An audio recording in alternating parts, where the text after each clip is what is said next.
All right, Giuseppe. Now, truth be told, I'm an absolute amateur.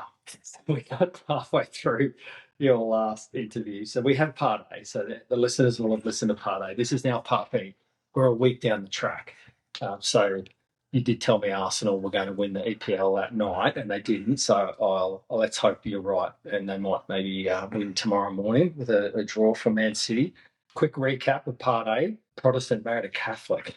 You learn from your dad, manners are very important, and you learn from your mum, don't waste a thing, both educators. Apart from talking a little bit too much at primary school was a good experience. Yeah, and love then you school. went on to play your first game of football in the Sky Blues, where you fell in love with the game at a youth carnival. So from about 12 years old, you were totally hooked. You then got a youth contract at Chelsea. You pretty much worked out if you played well by whether or not your dad had polished your boots. But we established about 8 out of 10 times your boots were clean. So that's a pretty good start. Millwall, founded in 1885, had this absolute firecracker in about 1999 make his debut. Played 67 games for Millwall. Everything was going very well until we get to literally the podcast cuts out when you get a fax to say that you have been named in the Northern Ireland national team, lying in a hospital bed, having broken your leg. You come back having felt like you almost got back to the Joe Dolan that made his debut and felt like a regular in the team to tear your ACL. And at that point, the podcast cuts out. Probably started crying. Probably, yeah. Podcast was heartbroken. Yeah. So you've relived that. So sports got wonderful fairy tales, but I did say at that point, there's no unicorns and rainbows in sport, so you get the worst of sport. You do your ACL twice.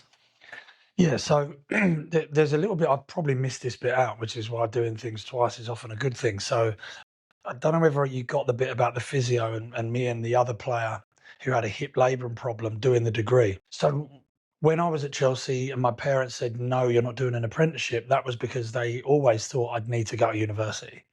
I wasn't going to be good enough to get a pro contract as a footballer, which was fine. Like that wasn't an argument point. I was like, yep, no problem. So Monday and Friday, I went to Chelsea. Tuesday, Wednesday, Thursday, I went to school and did my A-levels. So I did them to a reasonable level to have the opportunity to do a degree if I ever needed to. So once I broke my leg, Richard had his labrum problem. The PFA, who's our union, were going around saying we're offering 3 degrees. And those degrees, not 3 degrees, but 3 degrees. So that degree was at Surrey University, and they ran the course on a Monday and a Thursday from 2 till 8 p.m.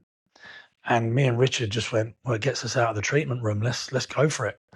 So we got 2 years into a sports science degree. Both of us got fit again, or close to, and we're like, no, we're not going to finish it. And our physio at Millwall said, if you don't finish that degree, you're not welcome back in this treatment room. So we ate some humble pie and finished that degree. And I obviously went on to then be a coach and a teacher. And Richard went on to be a psychologist, a journalist. He's killing it. He's on TV in Ireland, writes for the Irish Independent. So without that degree, we wouldn't be where we are now. And that kind of came for me on the back of those 3 kind of career-ending injuries. In those 3 years that I was basically injured with a broken leg, first cruciate, second cruciate, that was roughly 3 years, I did my degree. So I'd already started thinking about coaching at that point. Good advice by the physio. Yeah, huge. Yeah. Life-changing, really. Yeah, if we didn't get a degree, then we'd have had to start again whenever that time came. And that happened to so many of my teammates that went on to be pros for much longer than me. Okay. So then tell the listeners about what going on loan is. So you're pretty steady at Millwall, but obviously you get injured, you go into football jail. No one knows you. Someone takes your position. What happens then? Yeah, so basically I was at Millwall for 7 years, 98 to 2005. 98 went there, 99 made my debut, played in 2000, played in 2001, broke my leg in 2001, cruciate 2002, cruciate 2003. Same leg. Broken leg left, cruciates both right. Both right. So yeah. Injury's done, gets rehabilitated, goes again. Yeah, and rotated the opposite way both times. So the first time I turned to my right and it went, and then the second time I turned to my left and it went. So in that time, I got back to a level in 2004 to be able to go out on loan. Millwall were now a championship club, so I hadn't played for a number of years. But the club stuck by me, gave me a new contract when I was in hospital with a broken leg, extended my contract to 2005 so I could get out and get fit. And that's when I went to Crawley, Brighton, Stockport. And at the end of that season, I was hoping to get a contract at Brighton. But we stayed up on the last day of the season in the Championship. And the manager was Mark McGee, who was my manager at Millwall prior to that. And he didn't offer me a contract because I was overweight. I'd been rooming with Guy Butters, who was the captain. And he said, Joe, ever since you've been rooming with him, you've put on like half a stone. So he said to me, come back in pre-season and we'll see how you go. But I got another offer from Leyton Orient, who are another London club, a year's contract on okay money. So I didn't go back to Brighton. I went to Leyton Orient. So that was a big year for me because I was playing. So I was quite happy with that. Although there was a lot of travel involved, to go from Crawley, who were in the conference, to Stockport, who were in League One, to Brighton, who were in the Championship. I'd kind of had a really good season to get myself back fit and back in the shop window. That's how I got a contract at Leyton Orient. But I found out very quickly that the manager never actually wanted me or wanted to sign me. So after 6 months, I'd already started working at my old school. So that after 6 months at Leyton Orient in 2005, that was my last pro contract. So I went non-league after that. So retirement starts to become a reality at that point? Well, I always say I've never retired because I've still always played whenever I could, but I just wasn't good enough anymore. The big thing for me was non-league worked really well because I was setting up an academy at my old school, getting a good wage there. Then I went on to get like a sports coordinator role, which was amazing, working with prep kids to under 18s, which helped me with my communication and coaching. And I was playing non-league. So, you'd work Monday to Friday, you'd train Tuesday and Thursday night, and I'd still play on a Saturday and get good money. And I was, those non-league leagues, I've played in every league now except the Premier League. So it literally goes Championship, League One, League Two, Conference South, Ryman Prem, Ryman One, Kent League. I've played in all of them. I didn't ask this question last time, but the benefit of doing this a week later is, who's the best player you played with in all those leagues? The best player I played with in all of those leagues, in all of those teams, would still have to be, it's a toss-up, but I would still go with Stephen Reid. Wow. So Stephen Reid was who I was at Millwall with from 18 to... He moved to Blackburn straight into the Premier League, was just technically an incredible player. Played in the Premier League. Yeah, Tim's up there, but he wasn't as good a player as Reedy. So Reedy gets a mention because I got some audio of Millwall versus Gillingham. Yeah. And I got some of Millwall versus Wembley, and Stephen Reid gets a mention in that commentary. So shout out Stephen Reid. Shout out Stephen Reid. Yeah, Reedy is now a guest speaker. So he was coaching. He coached with Scotland. He coached with Burnley. He did a bit with them. Did a bit with Nottingham Forest with Sean Dyche. But yeah, he's now out of football in that sense, but goes and delivers well-being seminars and stuff like that. He's a good speaker. But another one who didn't know what to do after football, never wanted a coach, but had to go back into it because he couldn't find anything else. Well, you kind of like, some ways it was good luck to study and prepare for life in football. And I know your parents had a big part of that. So we're getting close to you taking on your coaching journey and then moving to Australia. So this is the perfect segue because we played a little game last time and it was elimination to work out who in your eyes, and Joe Dolan's eyes, who the best English footballer was, which ended up being Paul Gascoigne. And here's Gascoigne. Brilliant play! Oh! Take a bow for that. That's unbelievable. And in a minute, it's all gone England's way. Seaman at one end, Gascoigne at the other.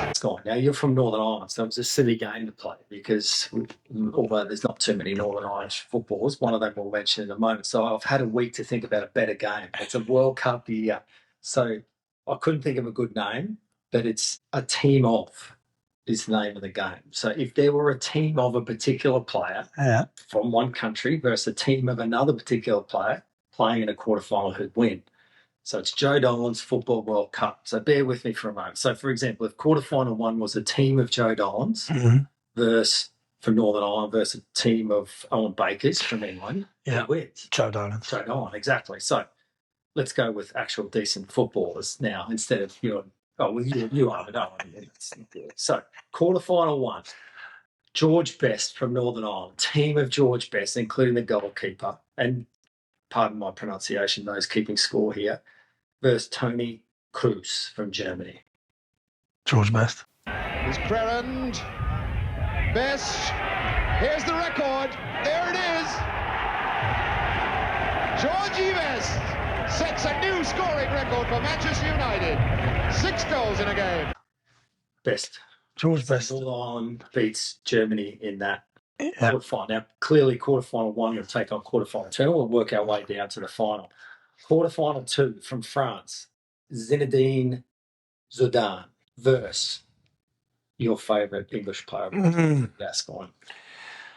Oh, that's hard because Zidane was one of the best in the world, but Gascoigne is my best in the world. And if there was 11 of him on the pitch, I don't think anyone else stands a chance. I did rewatch that goal he scores, and we'll be playing the audio in this part of the podcast. So, although France have a good game, England wins on penalties there.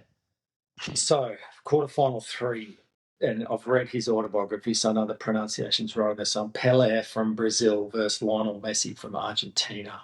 That has to be the best game on the planet. Who wins? Pelé. Taking the whistle, no whistle blows. Smith with the ball to Pelé. Pelé coming in the penalty area. Here's the shot.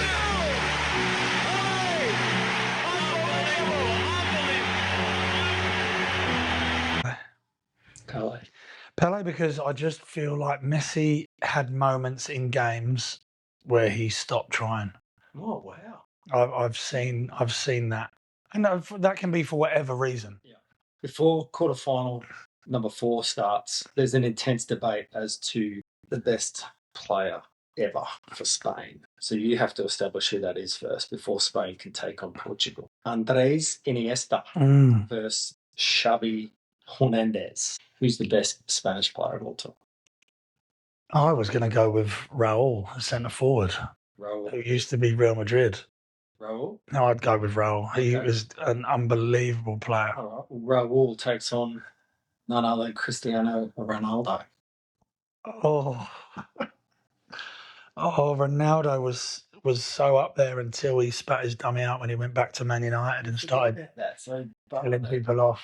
So we're in the quarterfinal of a World Cup here. Do you take a team with Cristiano Ronaldo or Raul? Raul. Okay.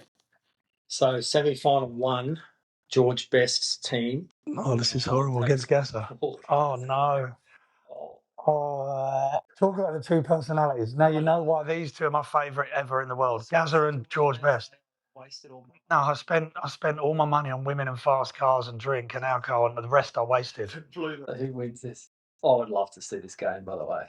George Best. Really? Yeah, he was the best. He was the best. He was the best in the world. He was in the same bracket as Pelé.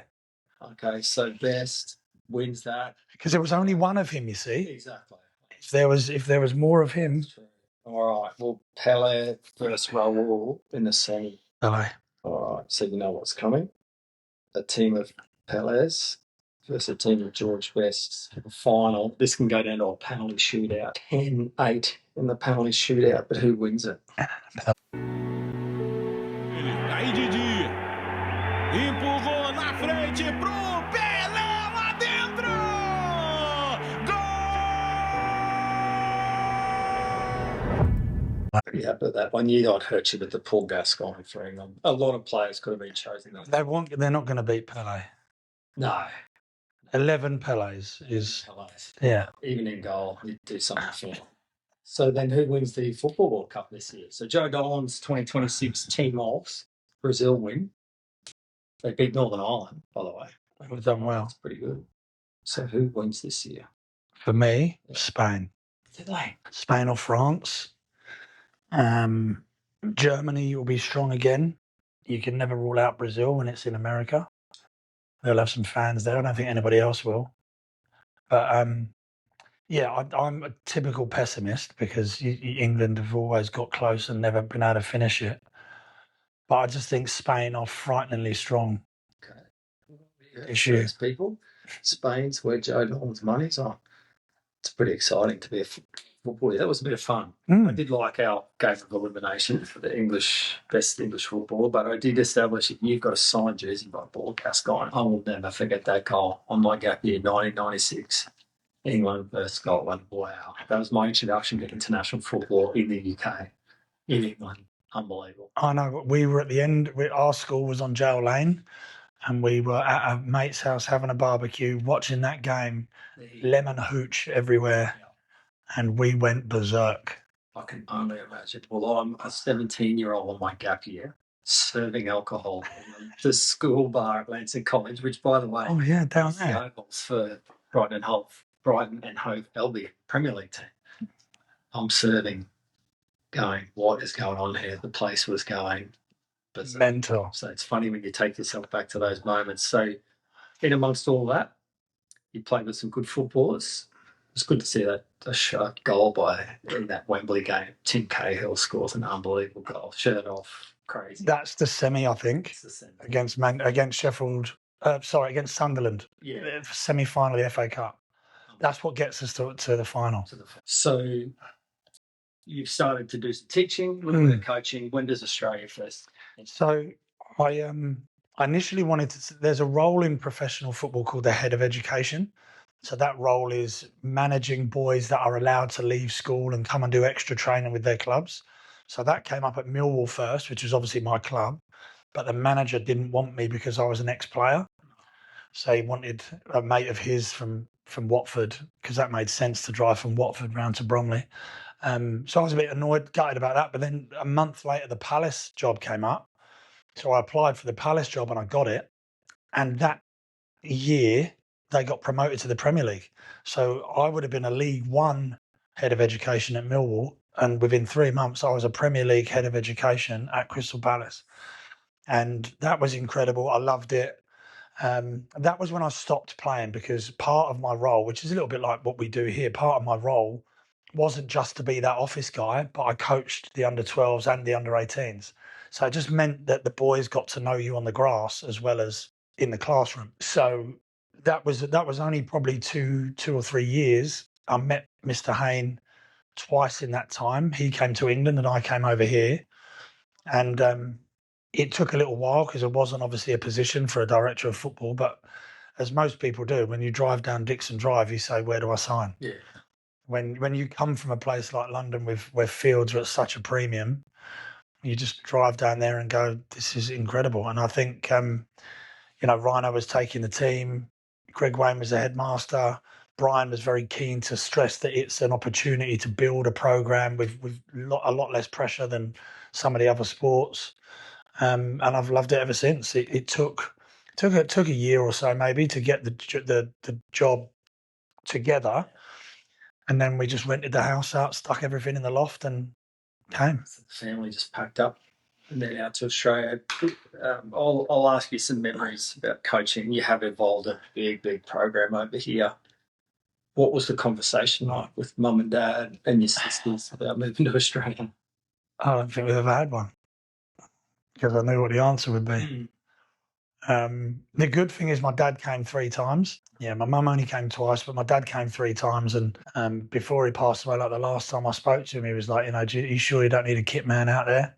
So he knew that we'd done the right thing for our kids and that I'd got a great job and was enjoying it too. Not that he thought I wasn't enjoying Crystal Palace.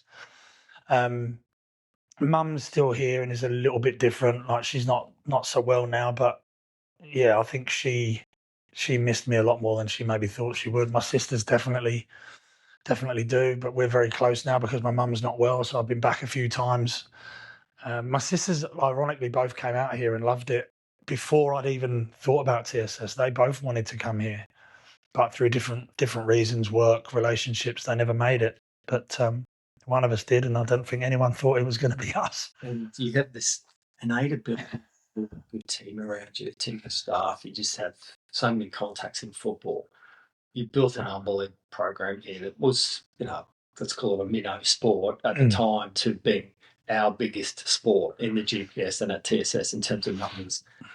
Lots of success, obviously success on the flip side of challenging times as well. Moment stands out the most. What's your best memory of coming out here in terms of the team? I know it's hard, it's not picking your favourite child, but is there a moment or a team that stands out? Well, I think, we said this in take one. I still can't look beyond winning a premiership in 2020 because I know how hard it is. And, everybody has a different program and different connections to clubs, coaches and players. But that year, even the boys knew that they could win it before we'd even started. We just had some personalities in that room that had belief and had ability. And our first round was Nudgy down here on the river. And they came here thinking that it was going to get called off, but they didn't want to because they wanted to beat us. And we beat them 4-0. And that was like, wow, we're ready for you. And it went all the way through the season until we had a video meeting before we played Gregory Terrace, and Lockie Johnson says he'll never forget this in his life. I remember just going into that video room and said, we're going to win the Premiership tomorrow, and this is how. And their faces just lit up, and we went up to Terrace. It didn't quite go the way we thought. We had a player sent off after about 50 minutes. But I think you remember that game. It was up and down at 5-3, I think it finished. But it is so difficult to win a Premiership, and boys will never, ever forget it. It comes with its challenges too, because I think I've never had so many kind of tough conversations as you do when you win something.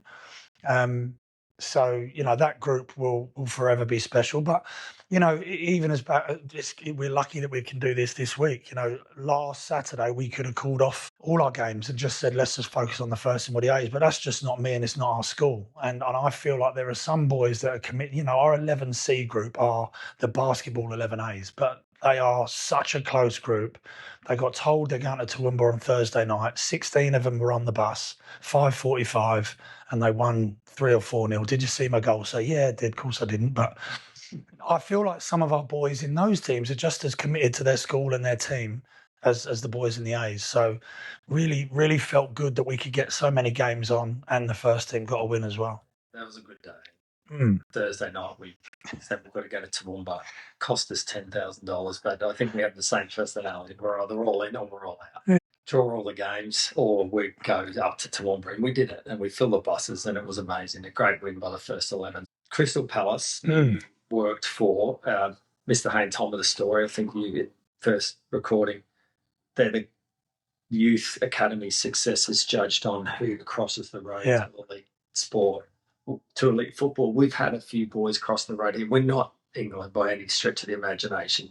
It's not the Premier League, but who's a boy who crossed the road from TSS that's impressed you? You've seen them go on and you knew they had it in them. I actually can't go past Jordan Lampard. And the reason I can't go past Geordie is because he was in my first year. So it was my first year of kind of understanding the Queensland landscape when it comes to football. And the poor kid was treated so poorly by Brisbane Roar. He'd been going there 3 or 4 days a week for 2 years, and he got released and told that he wasn't fit enough. He played for his school, and that showed he wasn't committed to the club. And the third reason was that they were changing their playing style. And none of those are valid reasons to release a player. You're not fit enough. He's been going to you for 4 days a week. That's your responsibility. You're changing the system and he's not flexible. That's your responsibility too. And to pin on him that he's got other responsibilities or commitments, which are 8 games, was just very, very poor management from a professional club, in my opinion. So I've always stayed in touch with Geordie. And to me, Geordie is a professional footballer because he gets paid to play football. And he never made it to the A-League. He still might. He's still only young. But he went to Melbourne. He knew he wanted to move away from the coast, and he's played for 5 or 6 teams in Melbourne. South Melbourne is where he's at now. I won't tell you how much he's earning, but it's 4 figures a week in his hand, which is incredible. And he's a full-time personal trainer as well. So for me, that's a professional footballer who gets paid to play football. He could go and sign for an A-League team and earn less than that. So, what do we weigh up? But for him to be able to go, yeah, I'm not going to give up, and I'm going to go to Melbourne and I'm going to play there. 10 years later, 12 years later, he's still playing. South Melbourne got into the final of the FFA Cup. He scored the winner in extra time.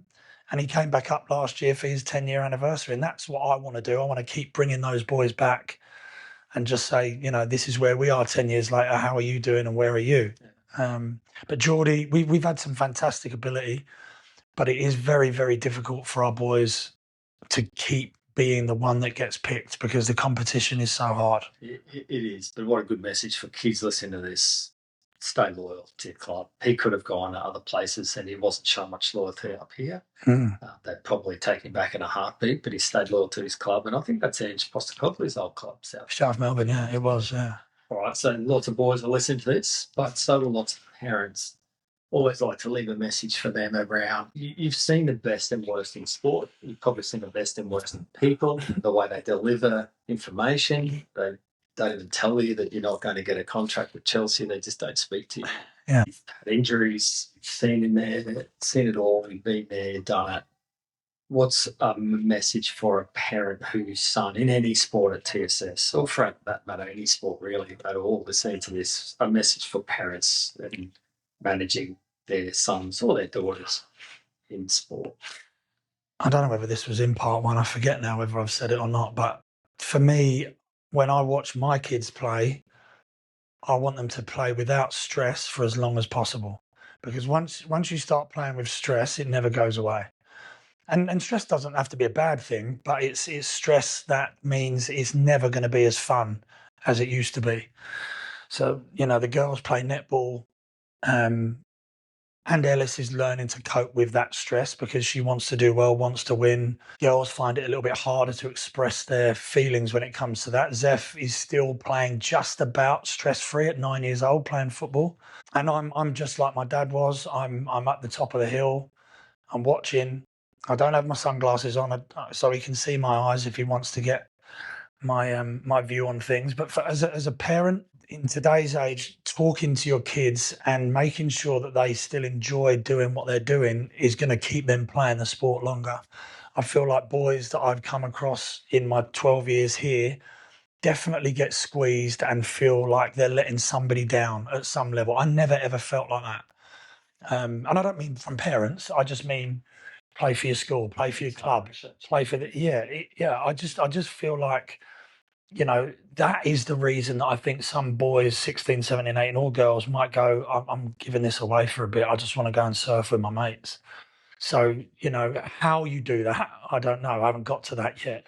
But I just think if you can just let the coaches coach, let the teachers coach, just be their biggest supporter and make sure that they enjoy it, then that's the start, I think, to a life in sport. Because you can't win every game. You can't be in the top team every place, everywhere you go. So accept wherever they're at and just support them and make sure it's fun. Pick them up when they fall. So I've got one question at the very end before I ask that one. And again, very selfish question on my part. But this one then is the opposite. What's some advice for a young kid looking at coming to TSS to play football or basketball or debating, chess or join the musical? What's your advice for them? For a new boy coming here, I would always say experience everything and sit in the background and just see how they all work. See the personalities and the communities are different in all our sports. And I think the kids that embrace TSS are the ones that can be a certain way in the classroom, a certain way on the field, and a certain way on the court. And that takes a respect for other people and their personalities. I think people that come in and want to show people who they are, it tends to be a bit of a longer road for them. Very good advice. Now, you've got a class to get to. I can hear them outside behind us. Last question. Now that we're a week down the road. Arsenal. Because this is... It's been 22 years. Guardiola's already resigned. Have you heard that? No. He leaves at the end of the year. Yeah, they're not going to win the league now. It dropped this morning. Palace away is not an easy game. Hope and Man City were down. Yeah. Some feet, and I thought that day they are champions. So a draw, Arsenal Palace, like you beat Burnley this morning just. I'll take a draw next week. But is that enough, though? If Man City win both their games? Well, They win on. I think they would win on goals. This morning should have been 2 or 3-0 rather than 1-0, so it's tight. But if Man City could draw tomorrow morning against Bournemouth, And I think they're going to beat them. I think. But that's another reason. This is the mind games. They've now gone right. We have to do it for Pep. Pep's going a bit like, well, Cleary's going to be at Panthers a bit longer, but that's I don't know how those mind games kind of work. But he's going at the end of the year. No, it happened this morning. After an FA Cup win, they could potentially win the league. Yeah. Well, at least they've won. And that's the other thing. They've won something now. So that's pressure off them. They've won a major trophy. Really. Got nothing left in their legs. And then Arsenal could maybe win this. But then for the first time in 22 years. No chance. Who did you watch in? Same game. Was it? Same last year. Both teams ended up in the final at home to PSG. It's a neutral ground this year. So it was the final. I thought it was the semi. Oh, wow. Best experience. And it's the same two teams again. Wow. Their home crowd. I didn't realise the history of the clubs and they cheer against each other. The same team. Yeah. It's just amazing. So this final's in Budapest. Neutral venue. So maybe Arsenal gets a better chance. But let's see how we go for the next week. You've broken my soul. I can't do another 20 minutes with Arsenal. The camera rate is not going to say. Thank you for indulging me. Thank you for coming back a second time, JD. I know you're a busy guy. It's football season. Really appreciate it. Sorry for being such an amateur and that not working. This one will. Look forward to this episode dropping later in the week. Thank you, sir. Anytime. Appreciate it. Cheers, mate.